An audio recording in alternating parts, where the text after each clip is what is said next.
tonight the KFC T20 series starts, and we have a new coach, and we've got Sam Curtis. Sammy Curtis, how are you, mate? Yeah, I'm very well, thanks, JD. How are you? Good, mate. Good. First question. You moved to Queensland 10 years ago. What took you so long? Yeah, good point. I wish I'd done it a little bit earlier. Definitely a bit warmer, but a lot more opportunity across the ditch as well, because I've worked in cricket for 20 years. This is a very cutthroat tournament as well, Sammy. So you haven't had much time to get set. You've got a completely different squad that we've had. We've built it up over the years, a 5-year plan, but we got close last year. I spoke to Elyse this morning.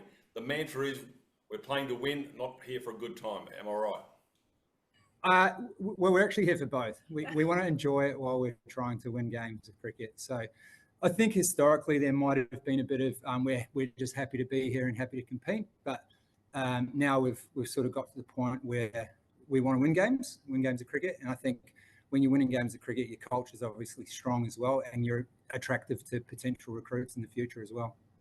Like I said, there's a whole lot of different players. Obviously, Elyse and Nicola will come to shortly. But the thing is that there's a nucleus of play. They're a ragtag bunch. They love a good laugh. They love a good time. That's why these two will probably set in quite nicely. But you've got to try and channel that all in one direction once you cross that white line. Yeah, and like we've got some really good interstate players who have experience in the game that can do that for us. So, I mean, a little bit of the job is on my shoulders, but with the girls here that have great experience, knowledge, and game awareness, they'll pull all that together, and I'm sure things will run pretty smoothly for the next 2 weeks for us. T20, Elyse, welcome to Queensland. You're not quite as brown as Sam. Maybe you've got to stay here for another 9 years. Yeah, I think I would need quite a few years to get close to Sam. I've been covered in jumpers and pants for a long time now. But yeah, look, really happy to be here, and really thankful that Wynnum, allowed me to come and join the team this season. T20 this afternoon. Let's talk about T20 and the format. Let's go back to 2008. You played in the under-21 side. You beat the top side in a T20 game, and you nearly did it again. So that tells you that anybody can win a T20 game if you play it right. Absolutely. I think that's the exciting but also the scary thing as well. In T20, the shorter the game is, the closer the teams are together, and it probably only takes 1 or 2 people that can completely win a game for you as well. So that's something that's really exciting for our own team. We know we joined in with club training last night, and the talent is really exciting here, but also it's something as a captain you've got to be aware of in terms of 1 or 2 people from the opposition can take it away from you if you're not too careful. But then in the same breath, it's such a fickle game that you can have the best laid plans. You can actually play really well and still not come away with the chocolates at the end of the day. Most certainly. You're playing at Allan Border Field. It has a bit of spin. You've got that with Amarin Carlon. You've obviously got Grace Collins. You've got the quicks. You've got Elyse Laycock as well. You're going to have to manage that. It does take turn. Allan Border, there's a little bit of a tip for you depending on which pitch you're on. But you've got to try and change your game plan. Sam, you've obviously got a game plan that you wanted to run to, but at least you've obviously got to try and make the calls on the fly, haven't you? Considering, as you say, one player can take it away from you and one over.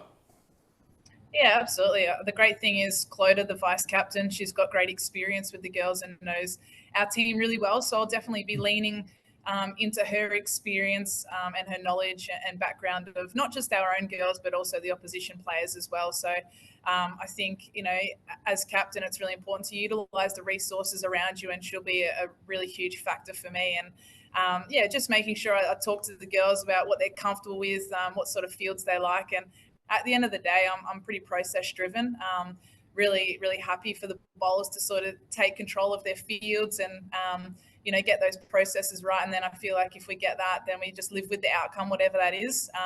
But it certainly gives us the best chance of being successful. And I guess, anything can happen in a T20. So I've got some senior players around me. I've got brains like Nicola, Carey, not too far. So if there's a stage at the game where I'm just a bit unsure or, want to bounce some ideas off, not only do I have Clodagh, who's got great local knowledge, but I've also got an experienced person not too far away from me as well that I can also ask some questions. Yeah, behind me is Clodagh.